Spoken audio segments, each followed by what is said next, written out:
Excellent. Any joy on that? Looks perfect. Yeah, that's good. Is it moving? It's Yeah. moving. Okay. Yeah, all is good. All right, so this was this is what I was chatting about something. So this is actually, I think, more or less where I was, roughly, right? So anyway, so yes, so the city-state of Lagash includes these other two settlements, and just to underline the scale of what we're talking about here. So Lagash is not only one of the largest sites in any area at about 600 hectares. It does then contract in size, but during the time of its largest extent, the other cities in the city-state of Lagash, so Tello is about 250 hectares, and Ter Zurgul is about 70 hectares. So there is this massive urbanized population within a relatively limited region. So I'm going to start with this idea of the megacity. Did that go forward? Okay, good. So modern megacities are defined as having a population over 10 million people, and megacities usually also have a high density of occupation, things like 2,000 people per square kilometer. Now, no ancient city obviously achieved such large figures, but I would argue that the term megacity can be used for ancient cities if it is slightly qualified. So ancient megacities can be those that are significantly larger than their neighbors or other cities in the region, 2 times larger or more. So for instance, in the 4th millennium BC, Uruk is a megacity at 250 hectares. It's almost 2 times larger than the next largest site, which may be Brak at around 130 hectares, possibly Umma and other sites as well. So the 600 hectares of Lagash in the 3rd millennium BC contrast in a similar way to the size of other contemporary cities such as Adab, Farah. Nippur is probably significantly smaller than that, but most are in the range of 50 to 250 hectares, where Lagash is about 600. The megacities reach enormous scales because they draw in large numbers of migrants by offering employment, safety, social networks, and other attractors. They also have economic advantages through proximity to trade routes or transport nodes, things like harbors or intersecting trade routes, and proximity to resource-rich zones. But you have to say that normal non-megacities in the past were established and grew for much the same reasons. So megacities must have even greater advantages and greater opportunities than normal cities do. So multiple employment possibilities, several intersecting economic advantages, and so on. And they also have correspondingly higher risks and vulnerabilities. So for instance, potential shortages of water, of food and other resources, inadequate infrastructure, and sanitation challenges.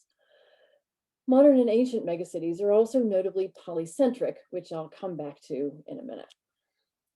So our research questions start from a basic demographic issue that is foundational to the sustainability of such a large settlement. How large was the population of Lagash? And did people live in dense neighborhoods or more dispersed low density zones? We're also aiming to go beyond assessment of density to examine the issue of crowding. And these terms density and crowding are often used interchangeably, and high density usually comes with an assumption of crowding. But they are very different. Density is an absolute quantitative physical measurement. How many inhabitants do you have per hectare? But crowdedness is actually a sensory state. It's based in absolute spatial measurement, but it's also derived from relative social and personal factors, including individuals' evaluation of whether they have adequate provision for privacy and personal space. So our second suite of questions are linked to those of density and crowdedness and are about the urban economy.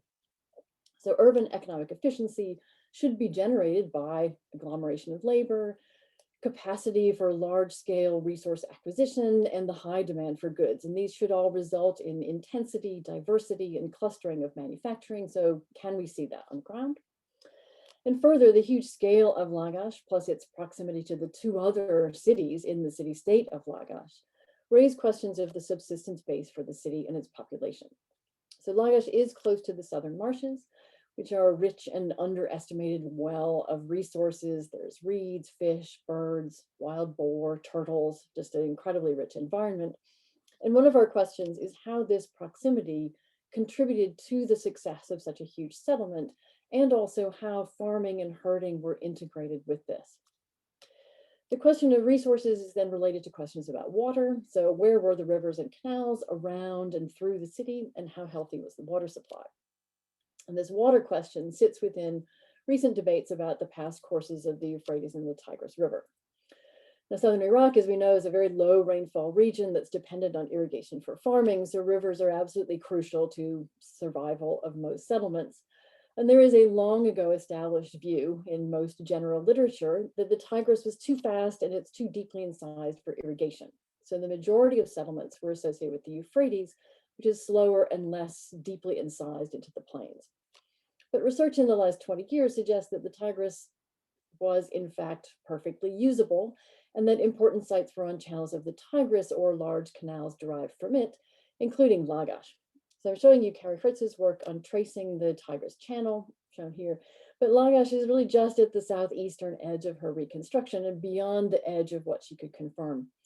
So part of our project includes environmental sampling to examine the nature of the water sources around the site, including that local channel of the Tigris, and canals and marshes with their seasonal variation, potential temporal changes.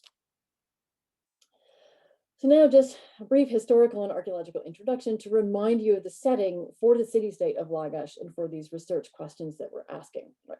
Forgive me if you know this, but just everyone could use a reminder. Right.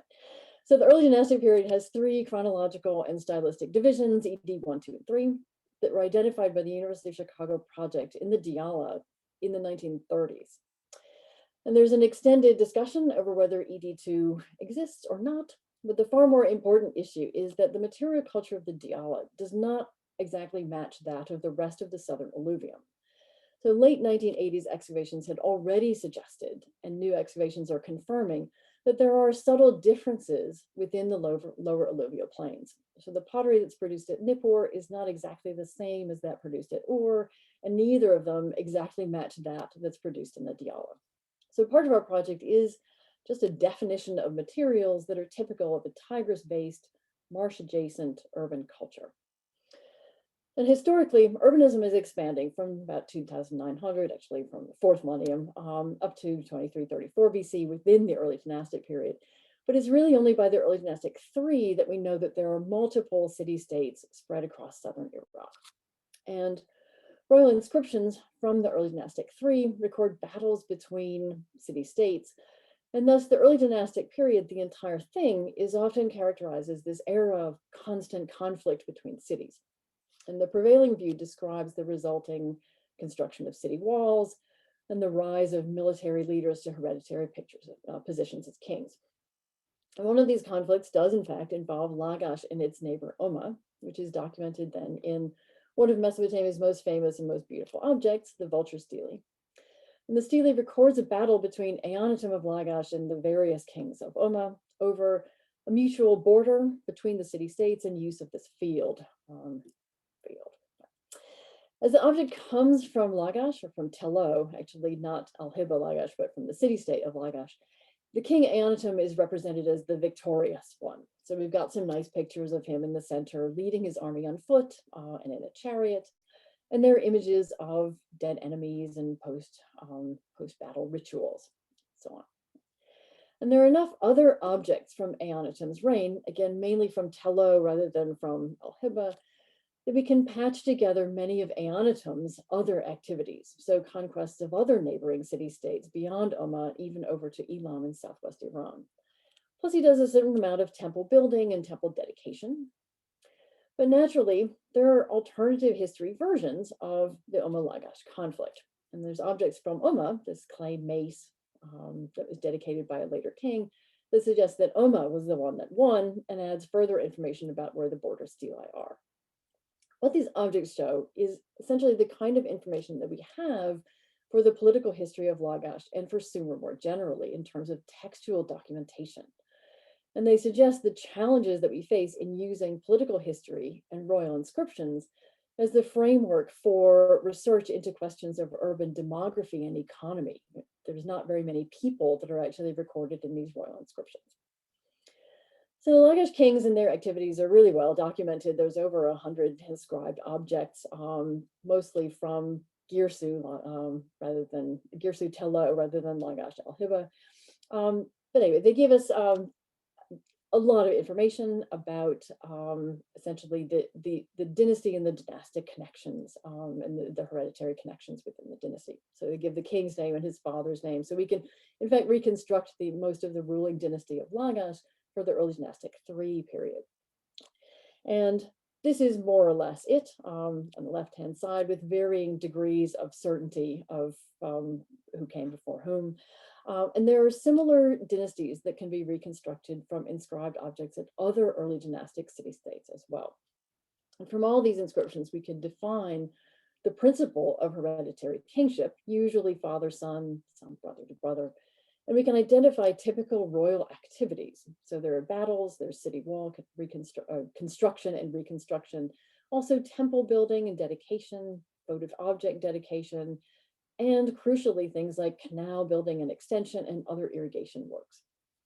So adding all of this together, we actually do have a fair sense of the political history of Lagash in the late early dynastic period.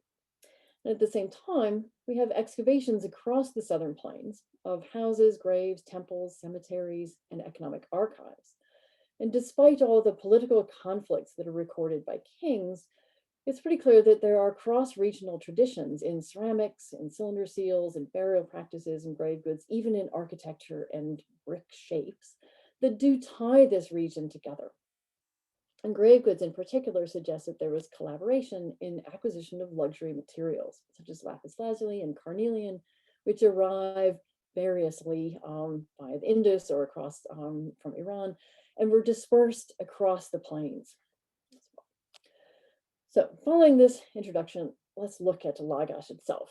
So it's fairly low and doesn't have a prominent ziggurat. So all the early colonial explorers of Mesopotamia and of Iraq remained blissfully unaware of it. So there's no so-called rediscovery by Loftus or Felix Jones, who did visit other sites nearby. It was briefly explored, and when I say briefly, that's 6 weeks of excavation with hundreds of people by Robert Koldewey, a German archaeologist who ultimately, fortunately, left Lagash and went and excavated at Babylon, fortunately for us. Raymond Doherty wandered across and picked up an inscribed brick, but it was only first properly surveyed and identified as Lagash from another inscribed object that was found by Fuad Safar and Torkel Jakobsen in the early 1950s. Then the first organized excavations were those of Don Hansen and Von Crawford from 1968 to 1976, with an additional excavation in 1990. And those excavations are currently being published.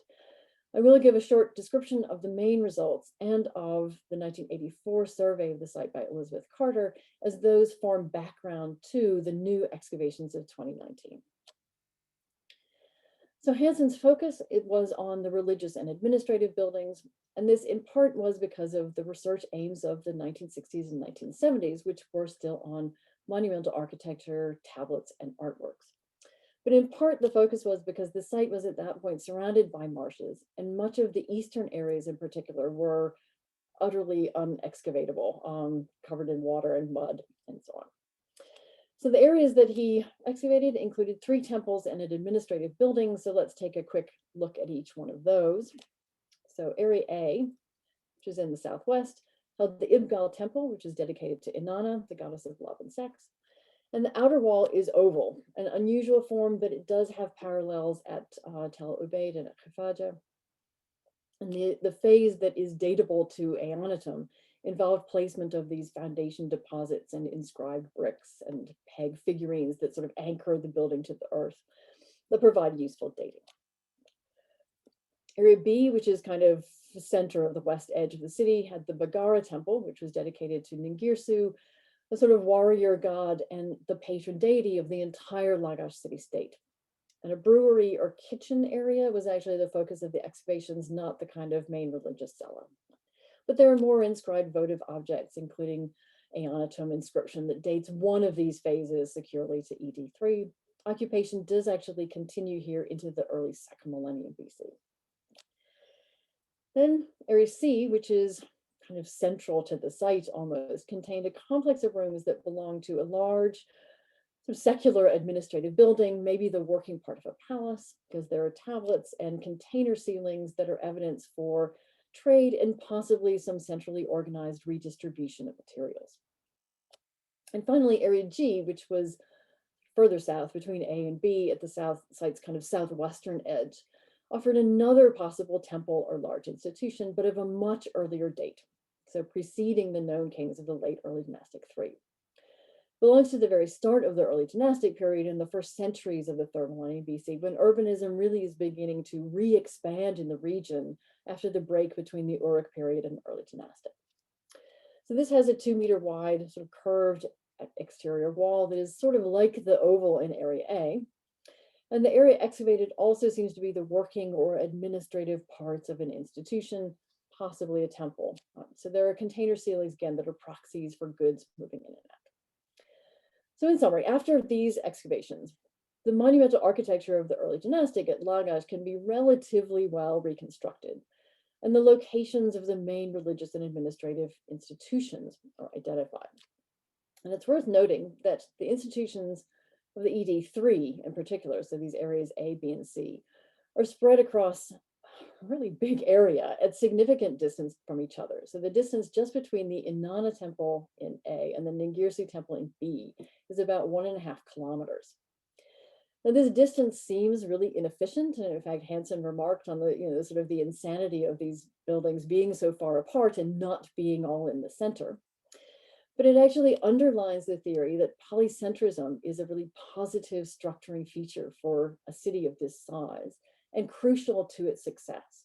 This distance actually reduces competition between these temples for worshipers and for donations. And the distance also potentially reduced the sense of crowding in terms of the temples being a core support node for adjacent neighborhoods, but not for the full population of the city. Now, this excavation information was supplemented by Elizabeth Carter's survey in 1984, which collected surface materials to date the expansion and contraction of the site over time, and to identify production or consumption zones for ceramics, metal objects, tools, and a range of luxury items in different kinds of stone and shell.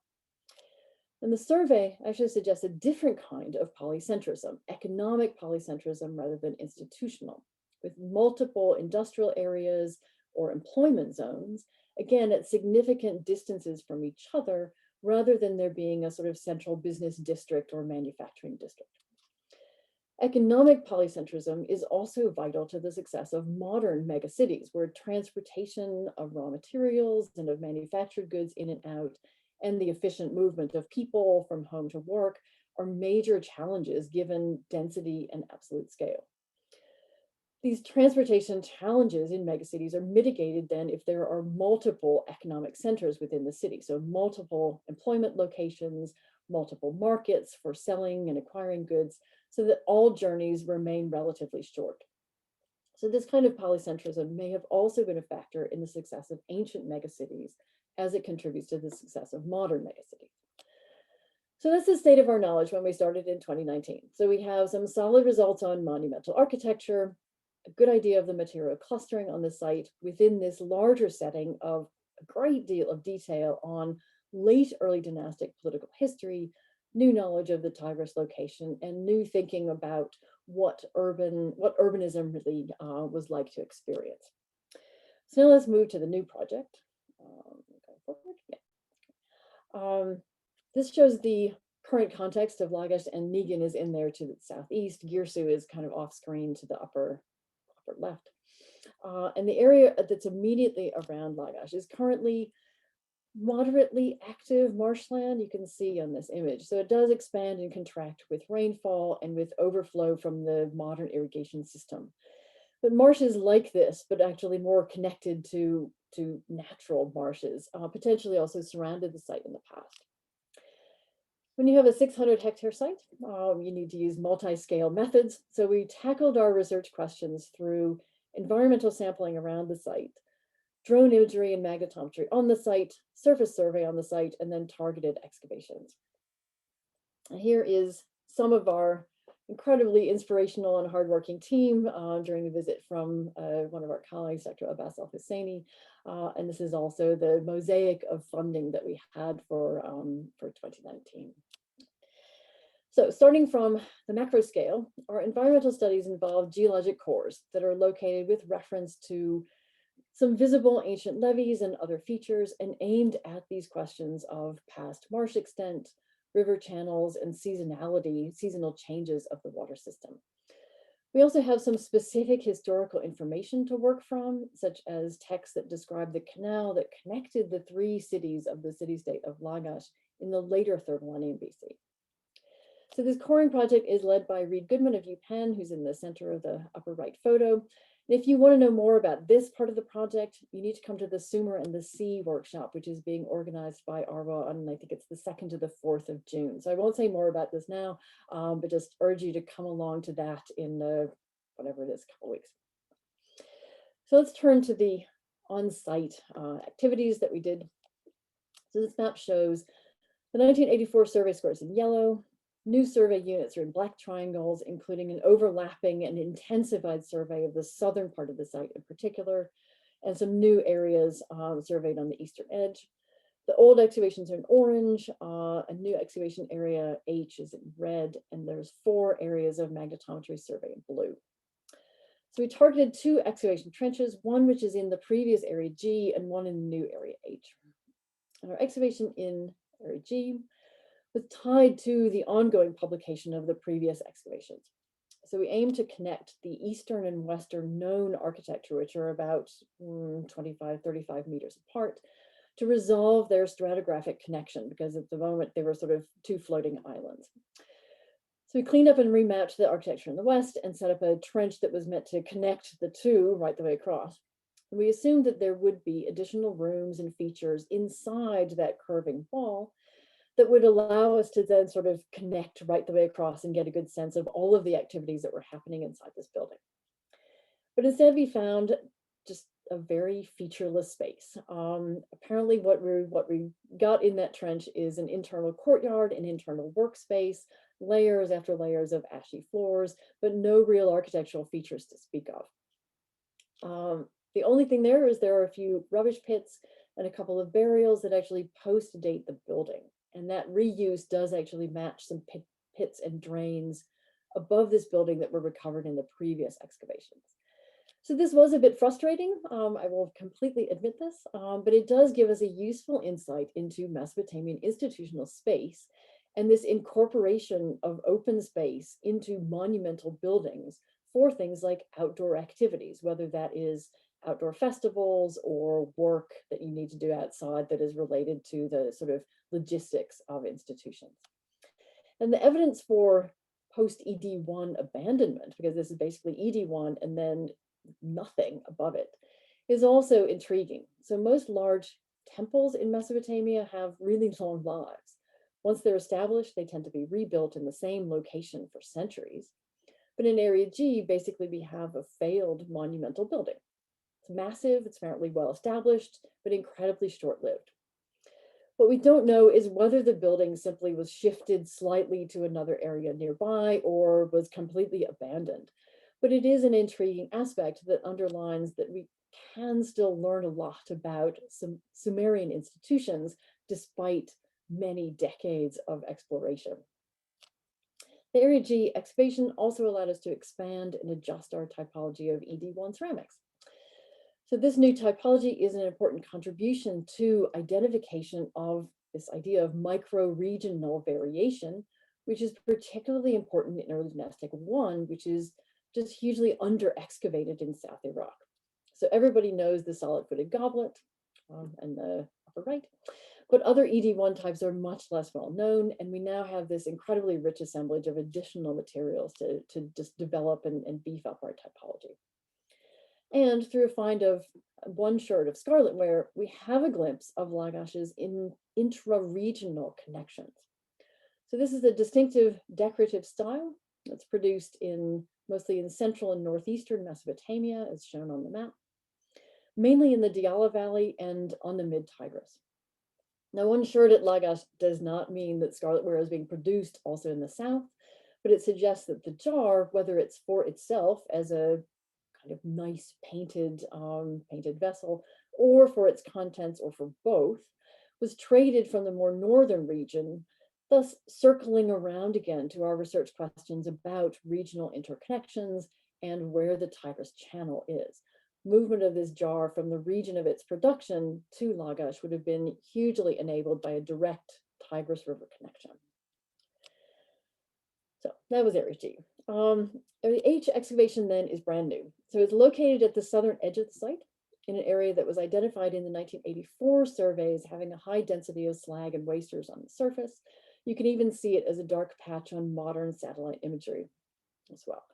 Now, I'm very interested in urban edge activities and production zones, partly driven by having discovered industry and rubbish discard at the edge of the 4th millennium city of Tel Brak in Syria.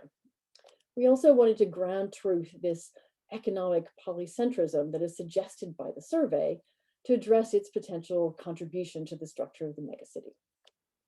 So these images then show just how dense the slag and wasters and ash were at the surface in this area. It also shows you just how low and featureless al-Hiba actually is. Once we started laid out the trench and started cleaning the surface, very, very rapidly, we had these just patches of pure ash appear. And also there's turns out to be a variety of different materials in terms of, sort of sifting through the slag and materials from the surface that I've subdivided into types at the lower right.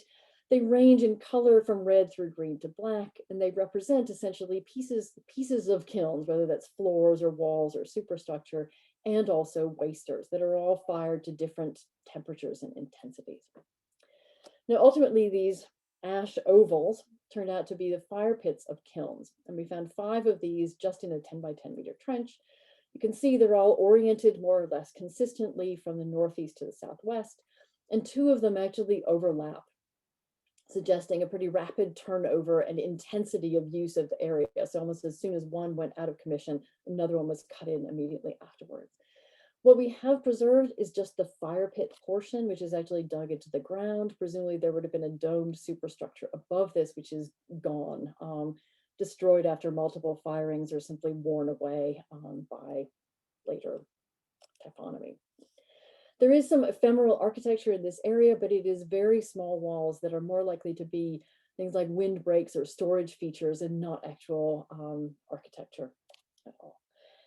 And the intriguing thing that we did find here is fuel. So fuel is a crucial but often usually overlooked aspect of urban sustainability.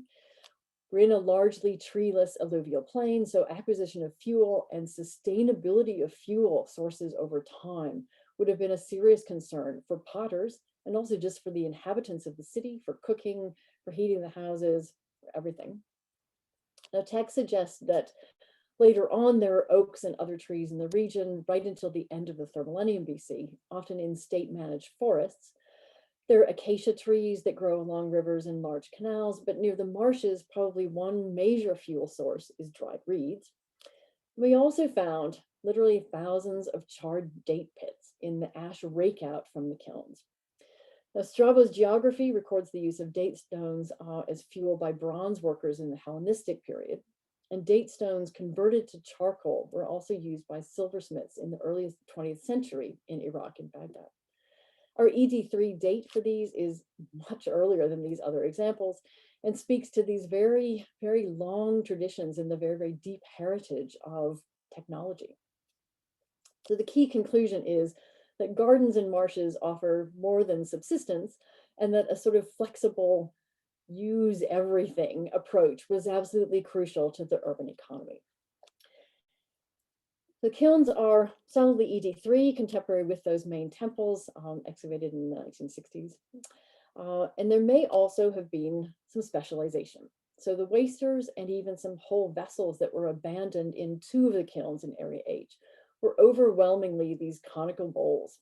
And overall, the material from the entire kiln area was dominated by this same type. So it's actually possible that this group of 5 kilns was dedicated to production of bowls. Now, this is exciting. It brings an assembly line aspect to production, which we were really not expecting. We assumed there was urban production efficiency that would develop from bringing together labor, bringing together capacity to acquire and store raw materials at a large scale. But honestly, I still expected the products of any workshop to be a range of types that would respond to the demands of a very, very mixed population. So this possible specialization in one type has implications for an even higher degree of urban production efficiency than we were expecting. But I have to admit that these conical mass-produced bowls pretty much make up 80 to 90% of the sherds across the entire site, and at about the same level or percentage at many other sites. So certainly at Nippur in the late early dynastic period, there were also an incredibly high percentage of these conical bowls. So this could be not actually necessarily specialization, but just represent how incredibly common these bowls are. And here's some more material from this area. It's all pretty much wasters, very fired sherds, and segments of things like these ring scrapers, which are tools used to form the exteriors and bases of bowls. And all of this really reinforces that there is no domestic occupation right in this immediate area. It is just entirely production. But the workers weren't just slaves to making conical bowls. They did actually make little animal figurines and miniature jars that suggest that the workers had at least, say, they took advantage of some degree of leisure time and bits of clay to make things like toys. We also had a small collection of clay container ceilings that were discarded in one of the kilns that may reflect the sort of managed delivery of raw materials for the production. So this trench gives us incredibly useful insights about industry. And another project that we undertook nearby this was the examination of these ceramic circles.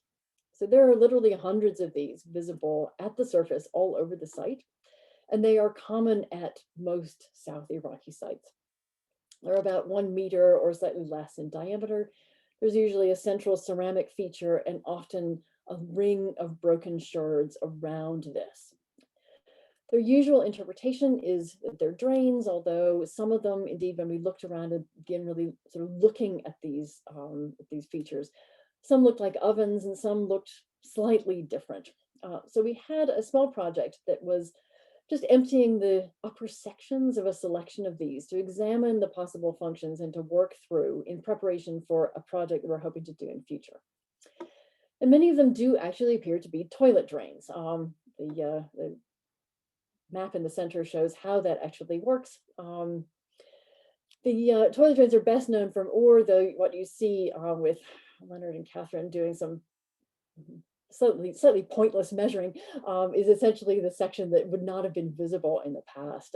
Essentially looking at a room with a hole in the floor and then the drain drops down below that. And many of these features at Lagash do seem to be genuine toilet drains. But we also had some that were slightly different. There were some indeed that look like ovens, and there are some that are possible storage bins or even brewery features. So they have a slightly different arrangement of different structure. Now, one of our aspirations for the future is to actually take cores of the ones that can be identified as toilet drains to assess the parasite load and thereby the health of different households. So we assume that each toilet would be associated with a specific house. You can actually then assess the health of the entire household by how many parasites are present and what type of parasites they are. This connects to our research questions about demography, including things like how dense the population is, what the diet was, and that can be related to wealth or origin, potential working relationships with animals that can lead you to have different kinds of parasites, and just the overall sort of health of the population. In terms of the potential diseases that we have represented at Lagash, we actually do already have evidence for the water snail that hosts the Bilharzia parasite in one of its many phases. This is a parasite that can infect people who dig or dredge irrigation canals or sort of work in flooded fields. There are many other potential parasites out there that are related to diet. So there are fish parasites versus meat parasites. And of course, there are water and airborne diseases, which are particularly prevalent in densely occupied settlements. And I've given you a picture of a whipworm egg. Most of the parasites themselves are not ever preserved, but the eggs are actually preserved because they have a kind of shell on them, which can be sort of sifted out and analyzed. So this is basically a future aspiration that we're hoping to develop in future seasons. So finally, I want to scale back out to show our survey, drone imagery, and magnetometry projects, which were led by Dr. Emily Hammer. We now have full coverage of the site with drone imagery, enhanced survey coverage, particularly in the south, and magnetometry results in these 4 selected areas. Now, the best days for drone imagery were in sort of late March and early April, when there was heavy rain, followed by strong winds, and this rapid wetting and drying really brought out the subsurface architecture, really made it visible. And going back again to our research questions, our first question aimed to assess urban density. And I confess that I assumed that a 600-hectare site in this region, where there's other large sites very nearby, where farming is quite risky, there should be relatively low density or very variable density with a lot of open space within the city. But pretty much everywhere that architecture was visible was really dense, like what you see in classic Mesopotamian urban neighborhood style that we know from places like Tel Asmar and Ur. There's narrow streets, there's party walls, everyone is packed really, really closely together. So these images are from the kind of northern area, and these ones that are more central show much the same thing. So it is actually possible that the population was dense and therefore pretty large. And that brings us back with some real urgency to the questions of water and resources and the economy, and also the possible vulnerability of the city inhabitants to shortages. Now, I should emphasize that the surface survey results and the sort of clearly interconnected and relatively logical street and house plans do indicate that pretty much everything we're looking at is the same date. It's all early Dynastic 3. Now, the interpretation of these images is ongoing. And in addition to these very dense areas, there are some areas with more limited architecture or architecture which is simply less visible, which does support this idea that potentially we have variable density. There's also a river paleo channel, which seems to run through the northern edge of the site, which also disrupts this pattern to an extent. And finally, 4 areas across the site were targeted for geophysics, for magnetometry, to assess the subsurface architecture, and really to supplement the drone imagery with further information. The nearly essentially single period occupation of the site makes this a very, very effective method. And it is pretty time consuming. So that's why we have these 4 quite separate areas for maximum gain. And this is a view of the northern area, looking dense, as we could already see from the drone imagery, but also really surprisingly regular. So there are at least, I hope you can see, there are 4 parallel, more or less parallel streets, divided or separated from each other by more or less the same interval, and very regular blocks of architecture between each one. Now on the west, on the left side of the screen towards the site edge, the architecture is less clear, and there is this sort of much larger wall or street, or wall and street together. That does suggest that there's also some different sort of separate zones and different, almost like phasing of architecture, so slightly different potential temporal grip here.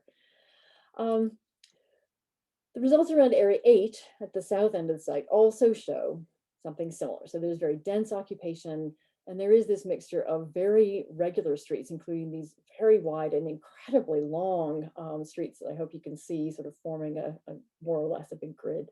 But also there are in here more random sort of segmented smaller alleys, but overall a pretty tight occupation.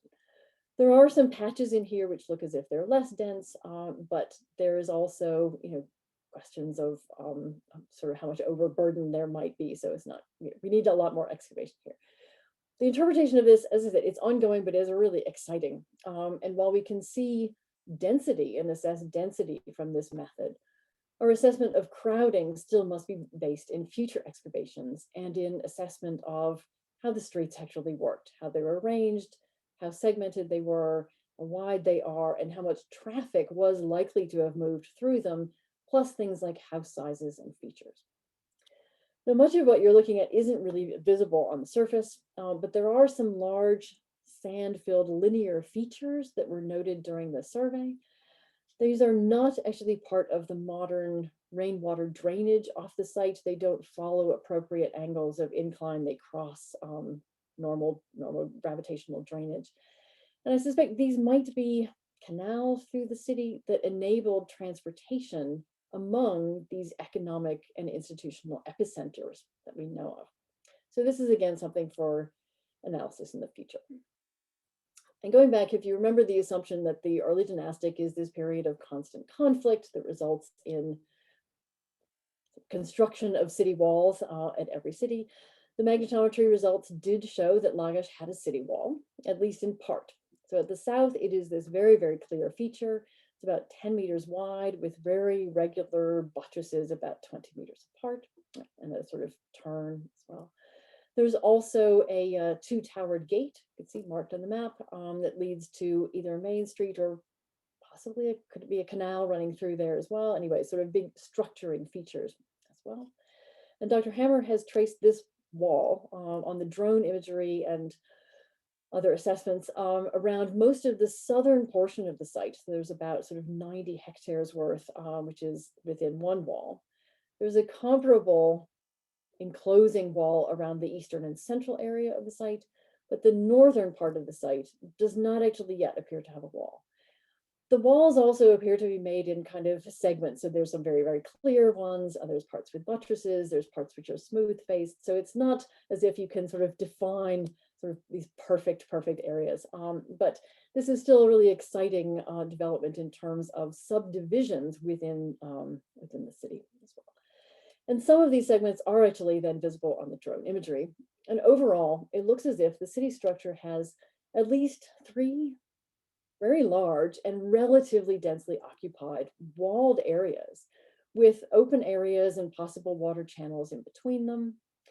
These may be related to underlying subtle rises in the landscape that are from much deeper geologic history and that would have been advantageous in times of flooding and in times of marsh expansion, these turtleback alluvial features that were identified by Jenny Purnell.